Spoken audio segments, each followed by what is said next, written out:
Well, during the Boston bombings, Dan Badani made the term false flag a household word. That was a very important thing because it takes the power away from the governments that use that technique. It's not just the Reichstag fire. It's been used many times.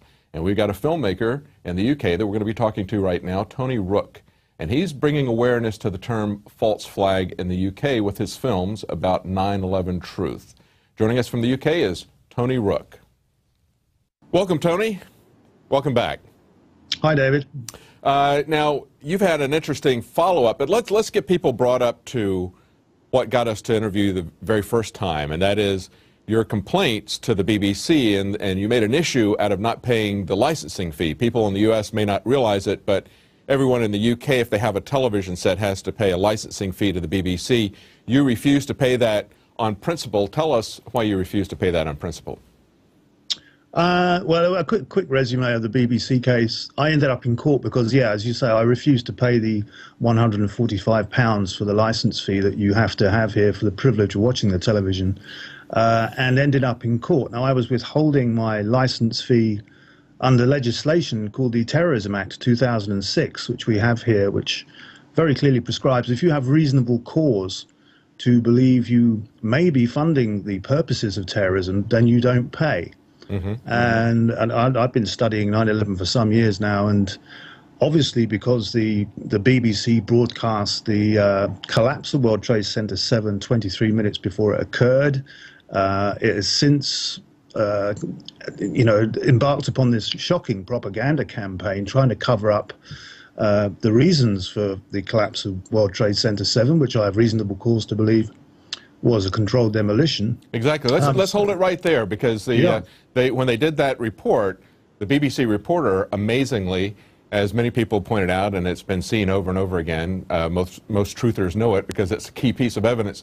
She's reporting the collapse of World Trade Center 7 20 minutes before it happens, and you can see it over her shoulder as she's talking about it. Now, you went in and you talked to the judge, and you presented some information to them, and we've got a clip of that that we want to show right here. It's what you showed to the judge. It's off of your YouTube video. Okay. We all remember how the Twin Towers were destroyed on 9/11, but there was a third huge skyscraper that collapsed that day.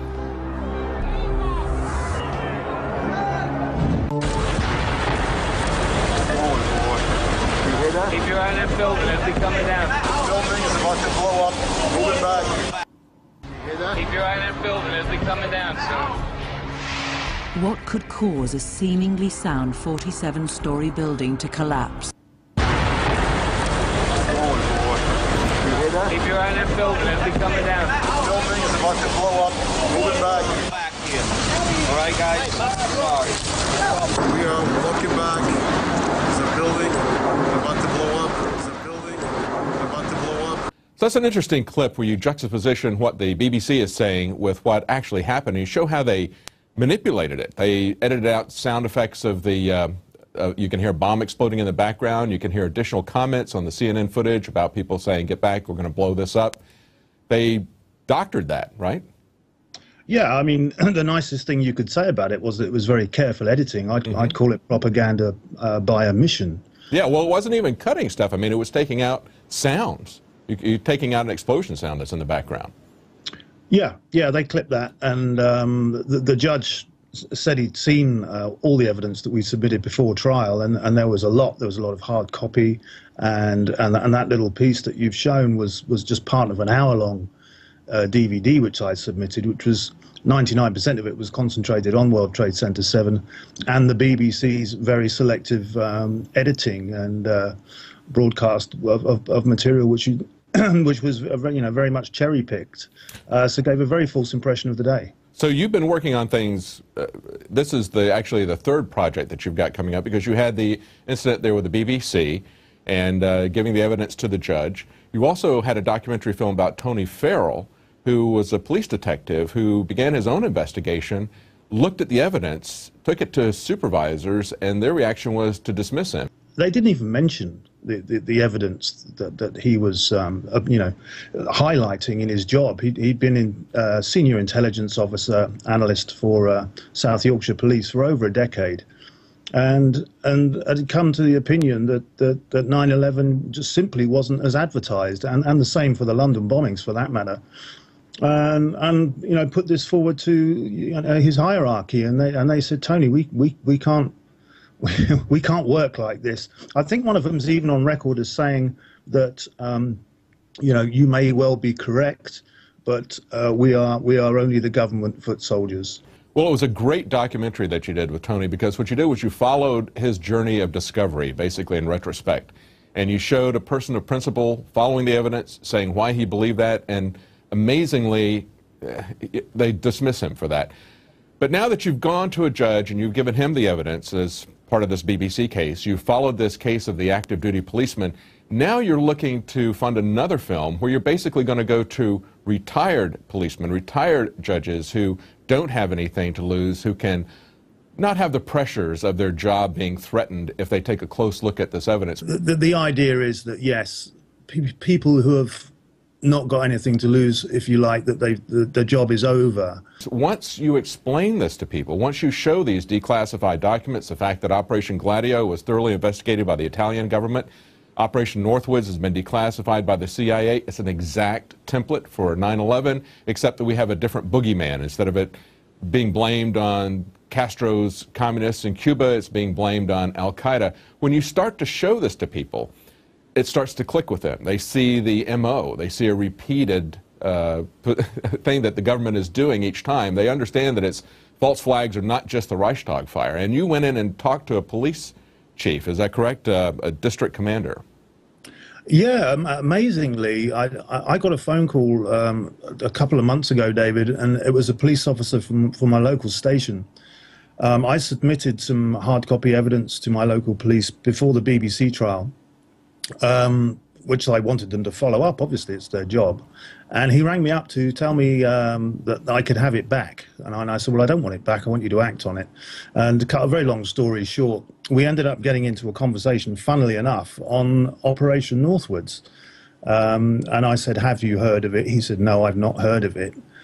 And I said, well, I think that's, I didn't want to be rude, but I said, I think you should have heard of it, being a police officer, because it demonstrates that, you know, the governments, the American government has previous, as we call it, and they should have been investigated immediately after 9/11, and the same with Operation Gladio in Europe. And he was quite shocked. And right. About an hour later, he called me back and told me that I had an interview with with the local district commander. Now, whether or not this was directly related to that, I know that Matt Campbell, who's on board with the film Incontrovertible, he's going to be the main protagonist. Matt lost his brother in the World Trade Center. He's also been pestering our local police force. And you said he just got back the coroner's report after 12 years. He just got the coroner's report from the U.S. Yeah, Matt's just got some materials back on his brother, and I've seen the photographs, and I don't want to get too detailed on it, right. But it certainly seems consistent with some explosives going off. So I want to talk about your film here, Incontrovertible, that's coming up. You're trying to get funding for it, and of course some traditional venues that people go to get crowdfunding, they don't want to have anything to do with the 9/11 investigation. So I want to make sure that people have your website, killingantifilms.co.uk. And just to explain that to audiences in the U.S., Auntie or Auntie is a nickname for the BBC. So that's AUNTIE, killingantifilms.co.uk. They can help to fund the film that you're trying to get, and you're trying to do a court appearance, essentially, right? It's kind of a court trial with these judges and police officers. Yeah, we're gonna get a dozen together for obvious reasons. That's the number everyone identifies with. A jury, police officers, clergy, some former soldiers and sailors. You know, people who have law enforcers, if you like. The clergy being moral law enforcers, the soldiers being military enforcers, and of course the police. And show them this stuff and have it on camera. I want to see their reactions to this. And then once we've got them, then take it to serving officers. And, you know, I recently had an interview with my local district commander, and she liked the idea. She really liked the idea. I think it's a wonderful idea to have that trial, to show people who are men of integrity, who know how to look at an investigation, and to film them being presented with the evidence to see their reactions. I think that would be a very valuable thing. I hope people will go to your website and help to fund that project. It'd be a fascinating thing to see and very helpful for all of us, I think. Yeah, it'd be certainly an interesting dynamic to watch, to see these guys sort of waking up on film and realizing just who they've been working for over the years. That's a sad thing as well. That's true. And I'm glad to see that you're including clergy in there. In history, we've had William Wilberforce, who for his entire life stood against slavery. And it took him an entire lifetime to fight against it, but he was tireless. And he was told at the beginning when he became a Christian, he was going to go in the ministry, and he was told by John Newton, who wrote Amazing Grace, no, what you're doing is just as important. So we want people to take moral leadership, and I really thank you for doing that. And the kind of background that you've had with a father who was a detective, who wanted to look at things honestly, the story that you've already covered with Tony Farrell, that's a great documentary. People should check that out. They can see that at your website, is that correct? Yeah, it's called Offensive, the story of Tony Farrell. And yeah, thanks. Yeah, Tony's story is fascinating. He's a very brave guy and a fine Christian. Great, great. So that's killingantifilms.co.uk. People can go there, watch what you've already done, and they can fund this very important film that you're trying to get off the ground, Incontrovertible. Thank you, Tony. Thank you very much indeed, David, again. Thank you for joining us. Bye-bye. Cheers. Bye-bye.